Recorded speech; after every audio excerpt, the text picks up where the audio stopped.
Okay guys, welcome back. I got another power question for you here where we're calculating, the same kinds of things, the power of the VARs, the VA, the phase angle, and maybe the power factor here. The difference is this time I've got an RL series circuit, and instead of giving you the voltage and the current, I'm just going to force you to basically calculate it, because you know how to calculate the current in this circuit, right? Now, there's more than one way to do these, and I'm going to show you the Van Andel way. And, at first some students aren't comfortable with it, but in the long run, it's easier, in my opinion, because, we could now use these formulas to calculate everything that's going on here, right? What we'd have to do is calculate Z in the circuit, using these two phasors, 7 and 10 and Z, and then calculate the current in the circuit, and then we would have E total and I total, okay, which would allow us to calculate VA.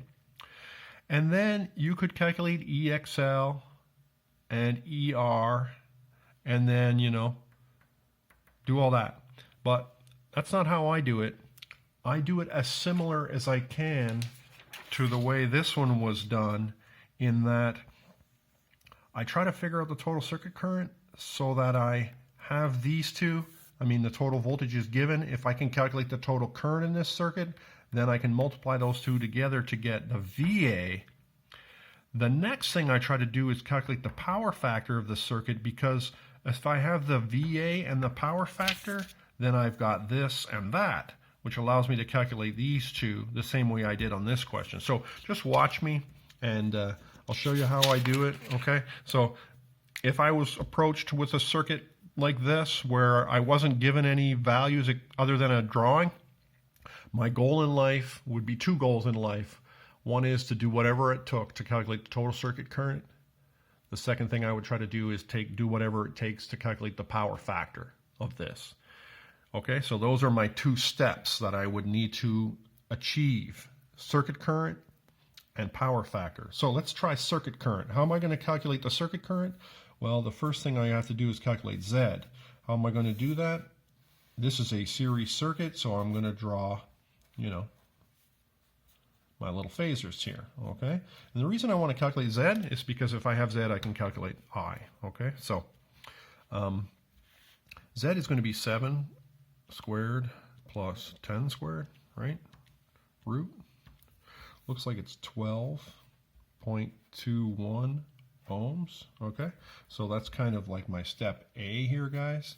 And my step B here is going to be calculate I total. I total is equal to E over Z. Okay, so it's going to be 120 over 12. So if I do 120 divided by that, I get 9.83 amps, all right?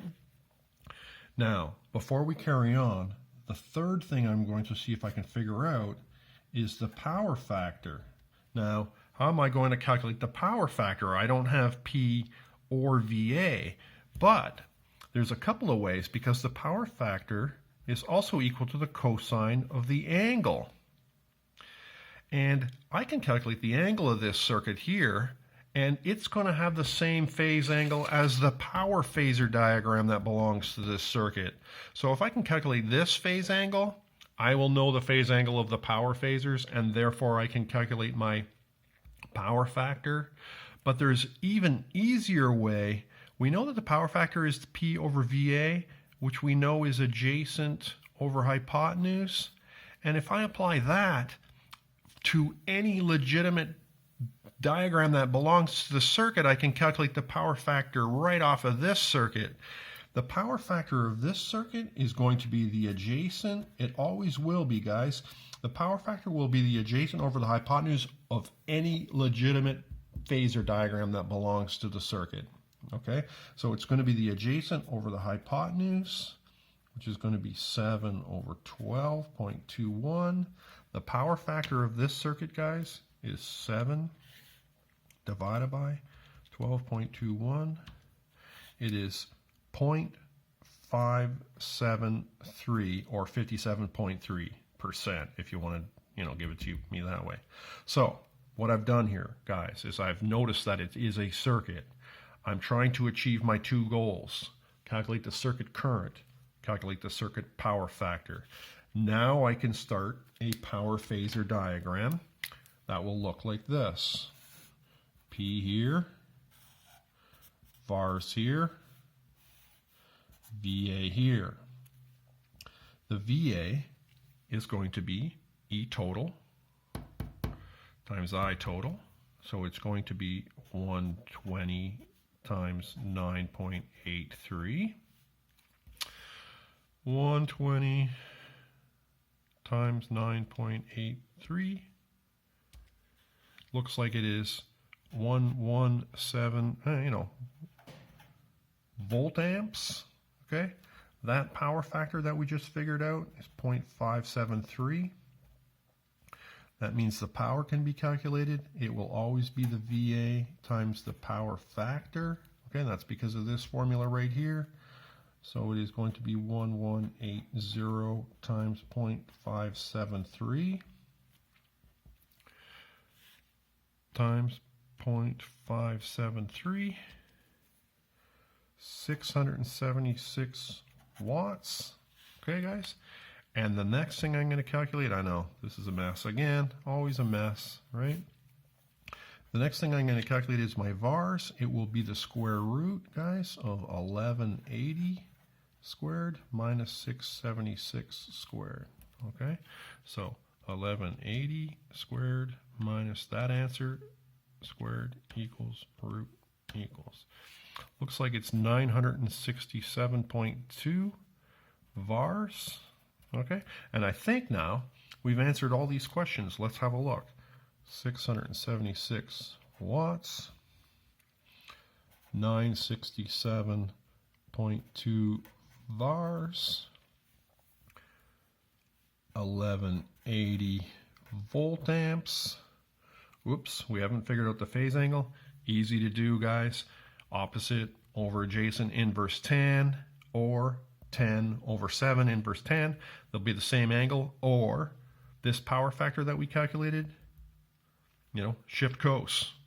Okay, guys, so pick your poison. I'm going to go 0.573 cosine of the -1, okay, because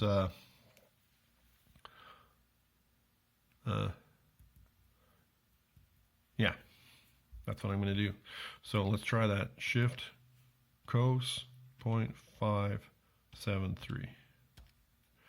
Looks like it's 55.04 degrees.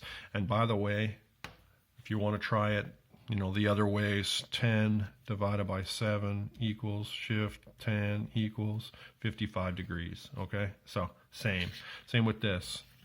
If I want to do it this way, 967.2 divided by 676 equals shift 10 equals, okay, 55 degrees. So all of them work. Pick your poison. This here, 0.573, we figured out right there. All right, guys? So I know. It's terrible. All right, guys? But it'll get easier as you do it. Everything's always terrible at first, and then gets easier as you try them. This one I tried to solve as similarly as I did this one. In other words, because I wasn't given the current and the power factor, those are the two things I tried to calculate first. So calculated the current here using an impedance phasor diagram, and then Ohm's law. Calculated the power factor. You can always calculate the power factor based on a existing phasor diagram for that circuit. What that allowed me to do was calculate the VA. It is the voltage times the current. And I have once in a while students try to multiply the voltage and the current, and they think that it's going to be the true power. Power is E times I in level 1. Okay, this is level 2. The power in the circuit is ER times IR, or it's the VA times the power factor. If you have the voltage and the current and you multiply them together, you're going to get the VA every single time. Okay, guys? So I calculated the VA first, then I calculated the power using the power factor that I figured out right here, then I calculated the VARs using Pythagorean theorem. And there are other ways to do this, okay? And I know that. And if you want to do it that way, I guess that works. But this works for me the best, and it usually works pretty good for the students as well. So yeah, give it a try. I will assign the homework. I'll just assign the homework on Econestoga, okay, guys? But there is a homework assignment associated with this. This isn't the last you're going to hear from me on power factor, because we're going to continue to do power, and then we're going to do power factor correction, and I'll talk about that at a later time, okay? Have a great day, guys.